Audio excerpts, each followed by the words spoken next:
Hi friends, welcome back to my channels. ఇప్పుడు వచ్చేసి పండగ అనమాట. గణపతి పండగ ఈరోజే.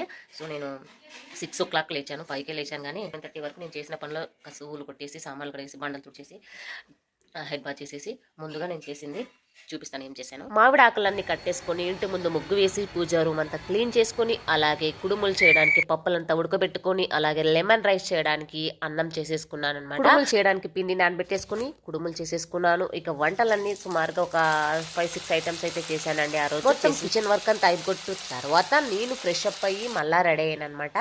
మనము ఈ రెడీ అయ్యి మనం అయితే వంట చేయలేము కదా, అందుకే తర్వాత రెడీ అయ్యి ఇంకా పూజ అయితే స్టార్ట్ చేసేసాను అనమాట. పూజ అంతా బాగా జరిగింది, హ్యాపీగా అనిపించింది. అందరికి wish very very happy Vinayaka Chavithi అండి. దీనికి సంబంధించిన ఫుల్ వీడియో అనేది నేను ఆల్రెడీ ఛానల్లో అప్లోడ్ చేసేసాను. దాని లింక్ అనేది ఛానల్ కింద ఇచ్చింటాను, ఈ వీడియోలో చూసేసేయండి. నచ్చితే లైక్ చేసి సబ్స్క్రైబ్ చేసుకోండి. ఎలా చేసుకున్నాను వినాయక చవితి అనేది కామెంట్లో పెట్టండి.